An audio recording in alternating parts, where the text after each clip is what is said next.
UGC ने UGC regulation for promotion of equity in higher education के regulations को notify कर दिया है। रेगुलेशन ये कहते हैं कि अब हायर एजुकेशन में, विश्वविद्यालयों में भेदभाव करना गलत होगा, उसके खिलाफ कार्रवाई की जाएगी। और आप जानते हैं क्या हो रहा है?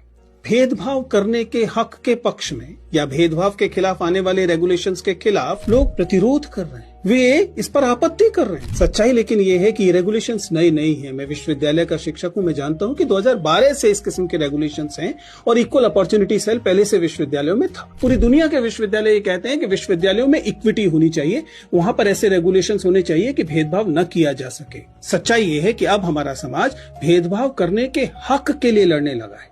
यूजीसी के आंकड़े देखें तो बताते हैं कि यूजीसी खुद कह रहा है कि 118% बढ़े हैं डिस्क्रिमिनेशन की जो शिकायतें हैं वो। इसका मतलब कि डिस्क्रिमिनेशन इन हायर एजुकेशन में होता है। कौन नहीं जानता, हम जानते हैं। आईआईटी की स्टडी से आप पहले से परिचित हैं कि जाति देखकर अंक दिए जाते हैं। मेडिकल कॉलेजेस में जाति देखकर भेदभाव होता है, यूनिवर्सिटीज में जाति देखकर भेदभाव होता है और अन्य पहचानों के आधार पर भी भेदभाव होता है। इसलिए वास्तव में इस देश को समतापूर्ण बनाने के लिए स्वाभाविक है, इस बात की जरूरत थी कि रेगुलेशंस आए।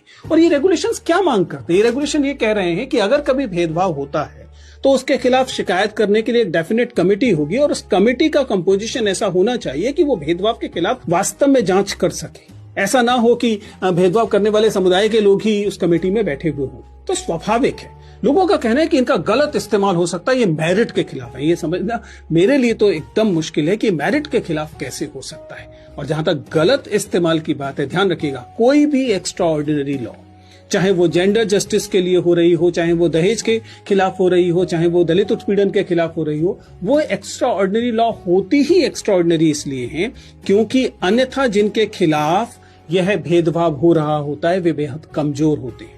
हमारे विश्वविद्यालयों में दलित समुदाय के शिक्षक और विद्यार्थी अभी कमजोर स्थिति में हैं। अगर उन्हें अतिरिक्त ताकत नहीं दी जाएगी तो ये भेदभाव लगातार बढ़ते रहेंगे।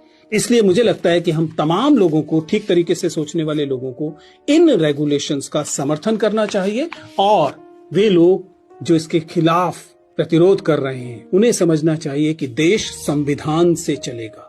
अगर देश संविधान से चलेगा तो भेदभाव जो है वो एक बुरी चीज की तरह ही पहचाना जाएगा, पहचाना जाना चाहिए।